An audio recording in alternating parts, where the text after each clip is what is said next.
सादी सी बात करता हूँ। इतने लोग, जितने लोग यहाँ बैठे हैं, अगर किसी दुनियादार के डेरे पे चले जाएं और उससे कोई चीज़ तलब करें और वो देने की इस्तात रखता हो, तो वो क्या खाली लुटाएगा? वो कहेगा इतने लोग आगे हो तो डेरादारी की शान के खिलाफ है कि मैं इनको खाली लुटाऊं। तो जब ये दुनियादार खाली नहीं लुटाता तो रब कैसे खाली लुटाएगा?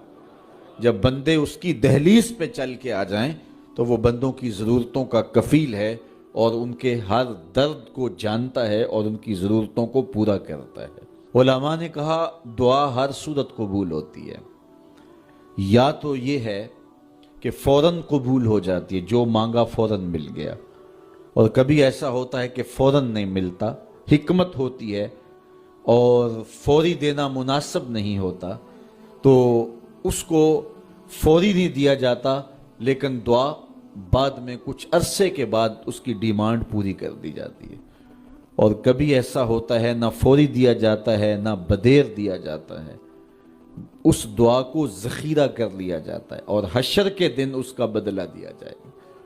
और रिवायत में आता है हशर के दिन जब उन दुआओं का बदला दिया जाएगा जिनका बदला दुनिया में नहीं मिला था, तो लोग आरज़ू करेंगे काश के दुनिया में कोई दुआ कबूल ही ना हुई होती, सारे सिले आखिरत में मिलते।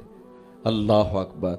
कभी ऐसा होता है जो मांगा जाता है वो नहीं दिया जाता, उसके बदले में कुछ और चीज़ दे दी जाती है जो उसकी ज़रूरत होती है और जो उसके लिए मुनासिब होती है। वो कुछ और मांग रहा होता है लेकिन अल्लाह अपनी हिकमत के तहत उसे कुछ और अता कर देता है।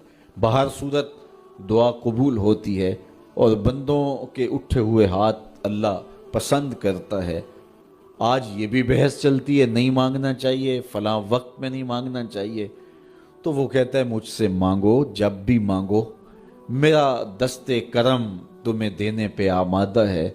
और अगर कोई नहीं मांगता तो फरमाया कुल मा या बो बिकुम रब्बी लौला दुआउकुम, ए महबूब फरमा दो अगर ये नहीं मांगेंगे तो अल्लाह भी परवाह नहीं करेगा। मांगना तुम्हारी ज़रूरत है, अगर तुम मांगते रहोगे तुम्हारी झोलियाँ भरता रहेगा, और अगर तुम्हें उससे नहीं पुकारोगे तो वो भी तुम्हारी परवाह नहीं करेगा। तो उसके हुजूर दुआएं मांगो, अपनी आरज़ुएं पेश करो, अपनी तमन्नाएं उसके हुजूर पेश करो।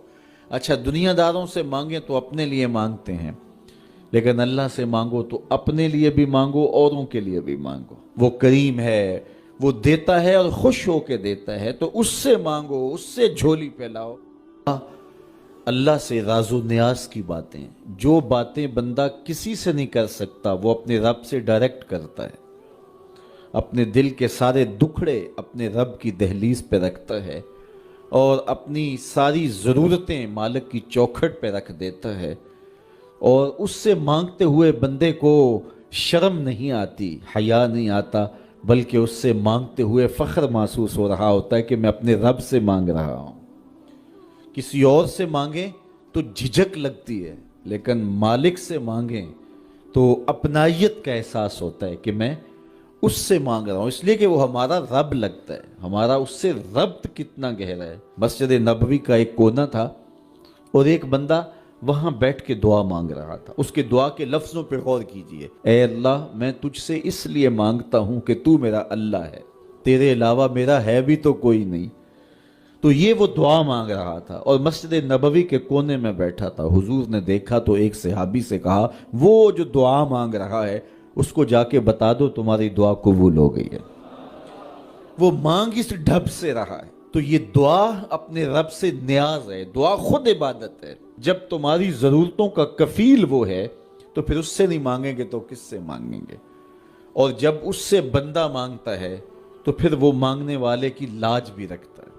इन्ना रब्बकुम हय्युन करीमुन यस्तही मिन अब्दिही इज़ा रफ़अ यदैहि अन यरुद्दहुमा सिफ़रा। तुम्हारा रब हया करने वाला करीम है, जब बंदे उसके सामने हाथ फैला के दुआ मांगते हैं अल्लाह फरमाता है मुझे शर्म आती है उनके उठे हुए हाथ खाली कैसे मोड़ूं। जब उन्होंने मुझसे मांगा है तो मैंने भी ना दिया तो कौन देगा?